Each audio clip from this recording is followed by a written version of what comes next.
Hey guys, Chris here. In this video, we're going to talk about why the Skoda Enyaq that I have right behind me is so much better than the Volkswagen ID4 when it comes to the cabin tech and the primary and secondary controls. This video is a response to the video I uploaded last week about the ID4, its cabin tech, and primary and secondary controls. So if you guys want a little bit more context, I would highly recommend you guys to watch that video first. I will link it in the description box down below because I will be referencing the ID4 in that video a lot. And guys, if you're new to the channel, thanks for stopping by. I'm Chris. I have this YouTube channel dedicated to testing EVs. I do range tests, charging tests. I drive EVs down to 0% stated charge. I do time attacks over distance and reviews. So a whole suite of content on EVs. So if these are the type of videos you guys like, be sure to drop a thumbs up down below and also subscribe to the channel and hit that notification bell. Thank you very much. I've only had this Skoda Enyaq for a few days and I just want to get it out of the way. The infotainment system, the primary and secondary controls makes this car, just that isolated better than the ID4. But I also think that this car has many qualities that I prefer, in front of the ID4, and I will be making a full in-depth review on this car, probably drop that on my channel next week. But in this video, we're only going to talk about the infotainment system, the primary and secondary controls. Like with the ID4, let's start with the steering wheel controls, buttons, and switches. And immediately, guys, you can see that these are physical buttons and knobs, not the touch capacitive with haptic feedback you have in the ID4 and the other ID cars. So these are mechanical buttons with very nice travel, so they are very clicky and satisfying to use. Not all physical buttons are equal, and these are some of the nicest I have used in a long time. Actually, I do like these a lot. The layout is a bit different, where you have, the adaptive cruise control and auto steer functions on the left side of the ID car. You have that here on the right side, and where you have, the audio controls on the right side of the ID cars, you have that on the left side. And I actually prefer having that on the left side because, usually I'm steering with my left arm. Sometimes, I'm just resting my right arm down here, or, getting a drink or something, and having that proximity to adjust the volume with a scroll wheel like that is super nice. And I remember my first car that had steering wheel buttons. I think that was my BMW 5 Series, my E39, my 1999 5 Series I had in the mid 2000s, had the buttons here on the left side. So I got used to having audio controls on the left side in my first car. That may be why I prefer that, but having it on the left side here, where already have your hand on the steering wheel, because you're almost always guaranteed, at least me, to have my left arm, my left hand on the steering wheel, and the audio controls is something I use a lot. So I do like that very, very much. And the fact that it has a scroll wheel, it makes adjusting the volume on the stereo a pleasure. And then you roll it upwards for up and down for down. So it's, no illogical layout. And then you press it to play pause. I mean, this is superb. And then you have track forwards and backwards, and then you have your voice command up there, and then you have your steering wheel heat controls there. I mean, the layout is super, super nice. And then on the right side, it's pretty nice, but it's a bit this is redundant. This doesn't actually do anything. I've been pressing this for a while, and pressing it and scrolling it doesn't do anything. So you have your assistance systems there. You also have your auto steer there. And then you can switch between the screens. I don't have the ignition on, but you can, switch in between views there in the digital gauge cluster. I mean, yeah, it's pretty nice. So I actually don't use this button layout here, which is, it's kind of nice because having it on the right side, where my hand is the least, often on the right side. And my Audi e-tron actually has the volume on the right side, so I am used to that. But the Audi e-tron also has a very nice volume knob down here that I use much more than I use this, because usually I have my right arm there and then my left arm there. And I know people are different, but that's, what I prefer. And then you might be thinking, where are the cruise control settings? they are on a stock here. So first, when I started using stocks like this was I think I had an Audi A6, you know, a 2000s Audi A6 in the late 2000s that had this setup here, which is exactly the same setup you have in this Skoda. So up for speed, down to reduce speed, press to set, and then you have your distance plus and minus. I mean, it's so easy. And then you can cancel, and then you can resume. And then you can cancel all the way by turning that completely off. I mean, this stock system, which also Volkswagen had, you know, in I had a 2014 Tiguan, I had the same there, and then also in my Audi e-tron. This, in my opinion, is the most intuitive and easiest setup, where you don't have to fiddle around with buttons, and then you having it on a separate stock makes it so easy, reliable, and safe to use. And guys, remember, I drive a whole bunch of different cars, and one of my favorite setups is the setup that Volvo have on the left side with the steering wheel controls here.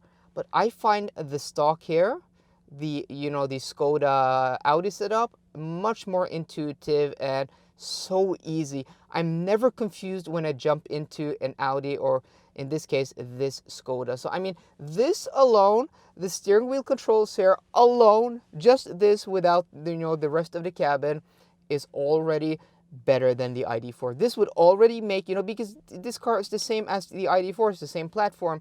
It does look different on the outside, it does look different on the inside, and I will touch upon that in a different video. But even though if they were identical, I would choose this car. If you could get this steering wheel set up in the ID4, that would make that car a much better car in my opinion. You also have pedals here for brake regen. I haven't, found them useful because I just put the transmission into B, and I can't get more regen if I press there, so yeah. Then let's move down to the center console, and you basically have two things here. You have your electronic parking brake, and then you have your gear selector. But if you guys look closely, reverse, neutral, drive brake, and parking brake. We are missing park, which basically every other car has. So you're like, how do you put this car into park? Well, you have to troubleshoot, you have to deduct, and the way I deducted it was just to pull this, and then the car goes into park, and then shows up in the display that, yeah, we are in park. So it's not intuitive, but it kind of makes sense. So they gave us, an electronic parking brake that a lot of EVs don't give us anymore. It's all connected to the shifter. But by doing that, they removed the park button. But okay, it is what it is. It's kind of interesting, but it works perfectly fine. And then you have this shifter, which I think is the same shifter you have in the e-tron GT, which is kind of interesting. Makes this car just seem premium right off the bat. And it's easy. It's just drive, and then it's reverse. And I like it. I like having it here than on the steering wheel, on the stock there behind the steering wheel, as in the ID cars. And then just above that, we have some physical buttons for secondary control. So you have your settings here, so you can do interior monitoring, you can do tire pressure, you can do assistance systems, and also vehicle settings. It's nice having that on a shortcut button. And then you have driving modes there, and just, ooh, that's like 2000s, late 2000s Audi switchgear sound. I mean, that's very, very nice. You have your parking assistant there, and then you have your hazards, locks, and then you shortcut to your climate control. You also have your front defroster and rear defroster, and just having the physical buttons that are lit up. Yeah, it's not dark now, so they may not be turned on, but having physical buttons like that, giving you this satisfying click, yeah, is very, very welcome.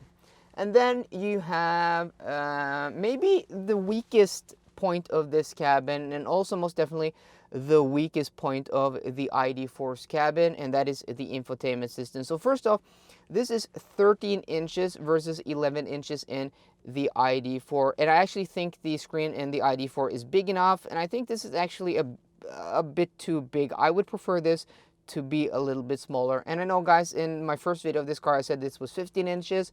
I do apologize, it's actually 13 inches. A viewer actually corrected me, so thank you very much. I am a human being, I will make mistakes, I do make mistakes, and the mistakes will keep continuing. okay, you have your home there, and you also have a proximity sensor, which is kind of, kind of interesting, but a bit gimmicky.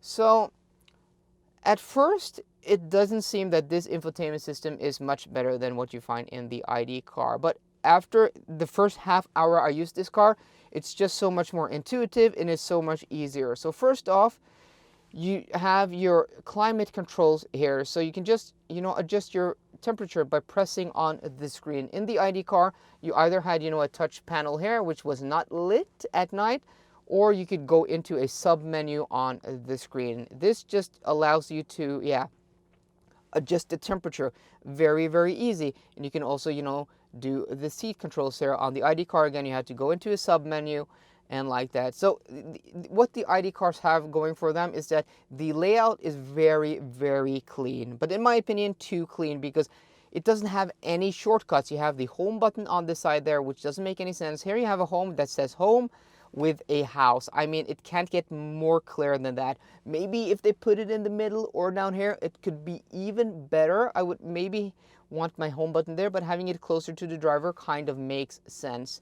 And then you have also here, you have your settings, and then you have your favorites, and then you have directly to your phone, and then you have your menu. So these are all very easily labeled. So, just before we even dive into the actual layout of the infotainment system, I find this better and easier to use.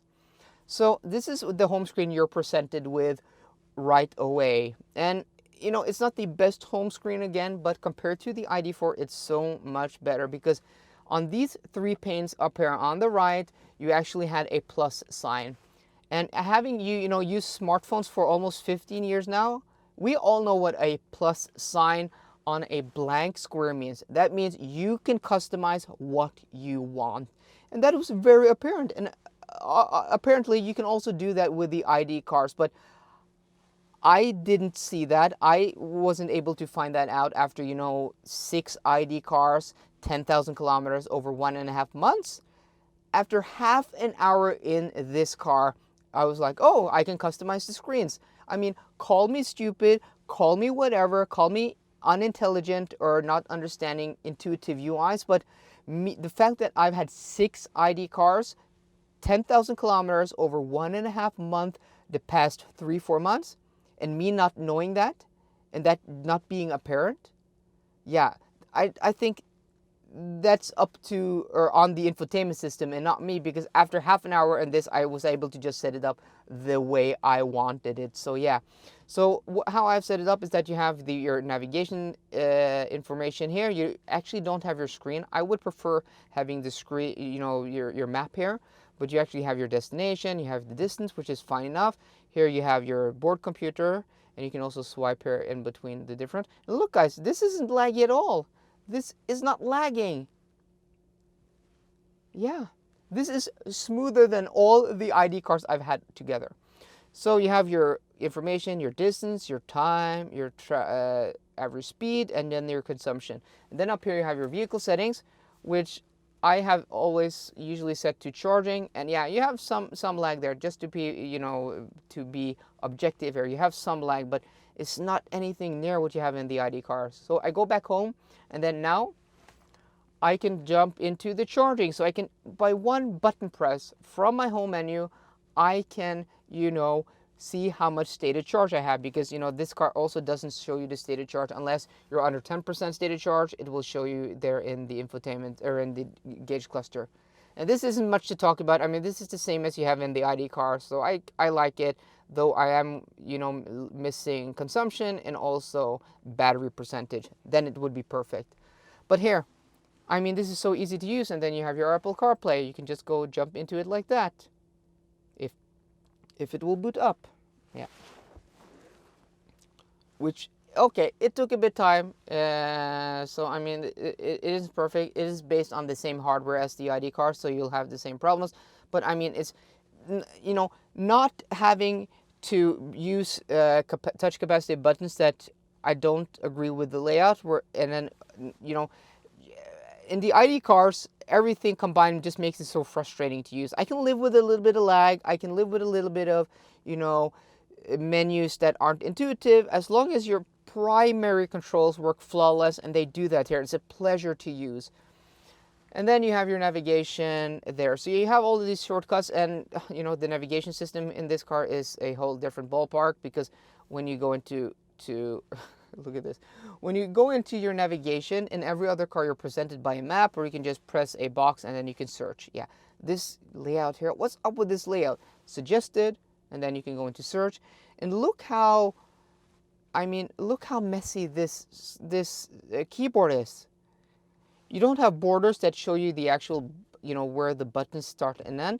And then you have the secondary, you know, letters here. I mean, yeah, that's, and then you have space over there, and then you have your back button over there. Yeah, I don't like this system a lot. And then you also have your last destinations, and then you have your map there.